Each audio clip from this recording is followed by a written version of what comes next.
Kita bukan buat benda yang haram, buat benda-benda tak betul, no. Kita kena lulusan. Kerajaan bagi kita lesen untuk beroperasi cara macam ni.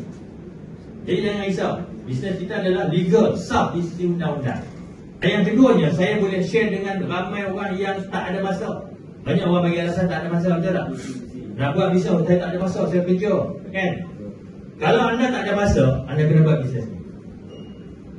Kalau anda buat bisnes lain, belum tentu. Sebab anda nak pergi buka kedai memang, ataupun buat bisnes lain. Kalau anda tak ada masa, anda kena buat bisnes. Kerana bisnes ini boleh anda buat bila-bila masa, 24 jam, betul tak? Di mana saja. Kalau anda tak pandai, ini bisnes ni saya boleh share dengan orang yang tak pernah buat bisnes dan orang tak pandai buat bisnes. Biasanya orang yang tak pandai ni, dia takut dapat bisnes, betul tak? Dia kata saya tak ada pengalaman. Kalau anda tak pandai, anda kena buat bisnes ni. Kerana dalam bisnes ni ramai orang nak ajar anda yang pandai.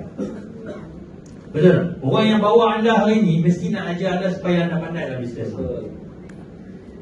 Kalau dalam bisnes lain, lu belajarlah sendiri, lu fikirlah sendiri.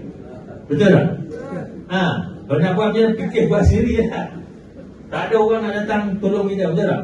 Tapi dalam bisnes ni, ramai orang nak tolong kita.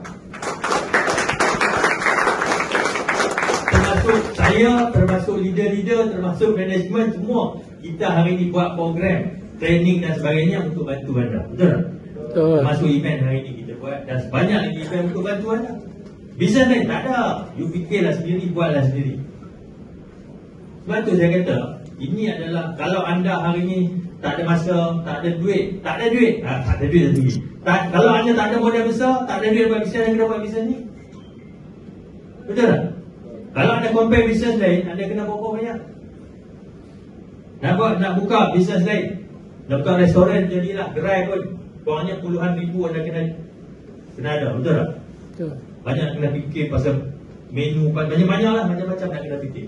Duit satu hal, kena buat lagi, kena fikir banyak benda lagi. Jadi kalau anda tak sanggup nak ada risiko-risiko tu semua, anda kena buat bisnes.